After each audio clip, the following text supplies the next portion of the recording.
ಎಲ್ಲರಿಗೂ ನಮಸ್ಕಾರ. ನಾನು ನಿಮ್ಮ doctor Vanaja Shivakumar, director of Shivam mother and child care. ನಾವು ಎಲ್ಲಾ ಮದರ್ಸ್ಗೂ 37 ವಾರ ಆಗಿದ ಕೂಡಲೇ ಪ್ರತಿ ವಾರ NST ತಗೊಳ್ತಾ ಇರ್ತೀವಿ. ಬೇಬಿದು ಕಿಕ್ ಕೌಂಟ್ ಚಾರ್ಟ್ ಚೆಕ್ ಮಾಡ್ಕೊಳ್ಳಿ ಅಂತ ಹೇಳಿ ಚಾರ್ಟ್ ಹಾಕಿ ಕೊಡ್ತಾ ಇರ್ತೀವಿ. ಎಲ್ಲ ಸೀರಿಯಸ್ ಆಗಿ ಫಾಲೋ ಮಾಡ್ತಾ ಇರ್ತೀರಾ. ಆದ್ರೆ ಯಾವತ್ತೋ ಒಂದ್ ದಿವಸ ಯಾಮಾರಿದ್ರೆ ಕಂಪ್ಲೀಟ್ ಲೈಫ್ ಥ್ರೆಟ್ನಿಂಗ್ ಕಾಂಪ್ಲಿಕೇಶನ್ಸ್ ಆಗುತ್ತೆ ಅಂತ ಹೇಳೋದಕ್ಕೆ ನಮ್ಮಲ್ಲಿ ಒಂದು ಲೈವ್ ಎಕ್ಸಾಂಪಲ್.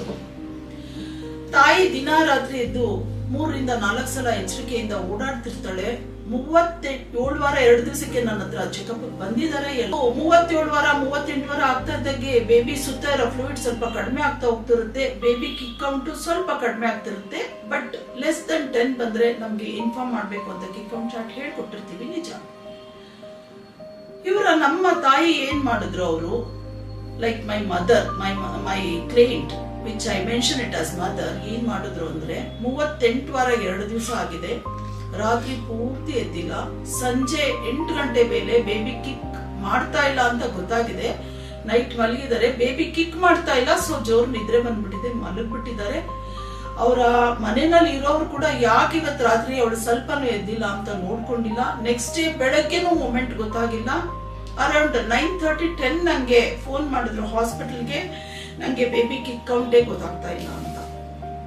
ಇದು ತಾಯಿ ನೆಗ್ಲಿಜೆನ್ಸಿನ ಅವ್ರ ಸುತ್ತ ಇರೋರು ಕ್ಯಾಶುಯಲ್ ಆಗಿ ತಗೊಂಡಿದಾರ, ನನ್ಗೇನು ಅರ್ಥ ಆಗ್ತಾ ಇಲ್ಲ. ತುಂಬಾ ಬೇಜಾರಿನ ವಿಷಯ ಅಂದ್ರೆ, ಅವರು ಹಾಸ್ಪಿಟ್ಲಿಗೆ ಬಂದ್ರು ಅರೌಂಡ್ 10:00 ತಕ್ಷಣ ಮೂಮೆಂಟ್ ಇಲ್ಲ ಅಂದ ತಕ್ಷಣ ಬೇಬಿದು ಹಾರ್ಟ್ ಬೀಟ್ ನೋಡಿದೆ, ಮೈಲ್ಡ್ ಆಗಿ ಹಾರ್ಟ್ ಬೀಟ್ ಇತ್ತು.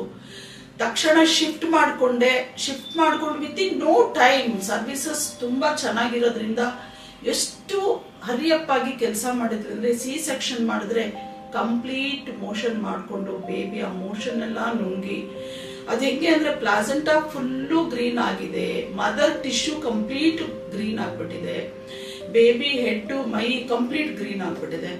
ದೆನ್ ಇಮಿಡಿಯೇಟ್ ಆಗಿ ಪೀಡಿಯಾಟ್ರಿಕ್ ಟೀಮ್ ಇದ್ರು, ರಿಸಸಿಟೇಟ್ ಮಾಡಿದ್ರು. ಬೇಬಿ ತೆಗ್ದಿದ ತಕ್ಷಣ ಕಂಪ್ಲೀಟ್ಲಿ ಫ್ಲಾಬಿ ಬೇಬಿ. ಫ್ಲಾಬಿ ಅಂದ್ರೆ ಏನೂ ಇಲ್ಲ ಬೇಬಿಗೆ, ಒಂದ್ ಸ್ವಲ್ಪ ತುಕ್ಕು ಅಂತಿದೆ ಹಾರ್ಟ್ ಬೀಟು.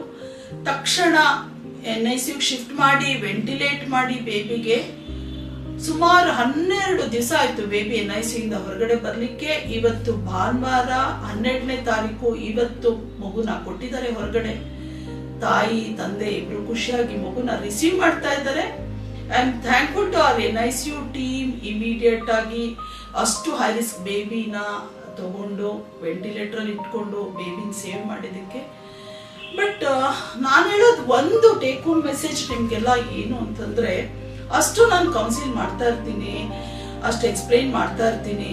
ಮದರ್ನ ಅಬ್ಸರ್ವ್ ಮಾಡ್ತಾ ಇರ್ಬೇಕು, ತುಂಬಾ ನಿದ್ರೆ ಮಾಡಕ್ ಬಿಡ್ಬಾರ್ದು, ರಾತ್ರಿ ಬೇಬಿ ಮೂಮೆಂಟ್ ನೋಡ್ಕೊಳ್ತಿರ್ಬೇಕು ಅಂತ. ಅಂಡ್ ಬೀಯಿಂಗ್ ಸೋ ಎಜುಕೇಟೆಡ್, ಇವರೇ ಯಾಮಾರಿದ್ದಾರೆ ಅಂದ್ರೆ, ನಾನು ಸೊಸೈಟಿಗೆ ಒಂದು ಹೇಳೋ ವಿಷಯ, 38 ವೀಕ್ಸ್ ಆದ್ಮೇಲೆ ತುಂಬಾ ಕಾನ್ಶಿಯಸ್ ಆಗಿರ್ಬೇಕು. ಏನೇ ಒಂದ್ ಸಣ್ಣ ಡೌಟ್ ಬಂದ್ರು ಇಮಿಡಿಯೇಟ್ ಆಗಿ ರಿಪೋರ್ಟ್ ಮಾಡ್ಕೊಳ್ಳಿ ದಯವಿಟ್ಟು. ಈ ತರ ಸಿಚುಯೇಷನ್ ಬರ್ಲಿಕ್ಕೆ ಬಿಡೋದ್ ಬೇಡ. ಯಾಕಂದ್ರೆ healthy mother and healthy baby is our motto. So counselling is very well done in each and every visit. ದಯವಿಟ್ಟು ಎಲ್ಲರೂ ಅರ್ಥ ಮಾಡ್ಕೊಳ್ಳಿ. ಸೊ ನನ್ನ ನೆಕ್ಸ್ಟ್ ವಿಡಿಯೋನಲ್ಲಿ ನಾನು ಮಾಡಿದ ಕೌನ್ಸಿಲಿಂಗ್ ಎಷ್ಟು ಹೆಲ್ಪ್ ಆಗುತ್ತೆ, ನೆಕ್ಸ್ಟ್ ಯಾವ ತರ ರಾತ್ರಿ 3 ಗಂಟೆಗೆ ಇನ್ನೊಬ್ರು ಪೇಷಂಟ್ ಬಂದ್ರು, ಅದೆಷ್ಟು ನಾವು ಅರ್ಜೆಂಟ್ ಅಲ್ಲಿ ಮಾಡಿದ್ವಿ, ಎಷ್ಟು ಸೇಫ್ ಆಗಿದ್ದಾರೆ ಮದರ್ ಬೇಬಿ ಅಂತ ಹೇಳಿ ನೆಕ್ಸ್ಟ್ ವಿಡಿಯೋದಲ್ಲಿ ನಾನು ಹೇಳ್ತೀನಿ. 2 ಕೇಸ್ ಸಿನಾರಿಯೋ ಸೇಮೇ, ಆದ್ರೆ ಇವ್ರು ರಾತ್ರಿ 3 ಗಂಟೆಗೆ ಎದ್ದು ಓಡ್ ಬಂದಿದ್ದಾರೆ, ಅವ್ರು ಬೆಳಗ್ಗೆ 11 ಗಂಟೆಗೆ ಬಂದಿದ್ದಾರೆ, ಅಷ್ಟೇ ಡಿಫ್ರೆನ್ಸ್. ದಯವಿಟ್ಟು my dear mothers, please follow the instruction and listen to the counseling and take care of yourself, especially after 38 weeks. Thank you.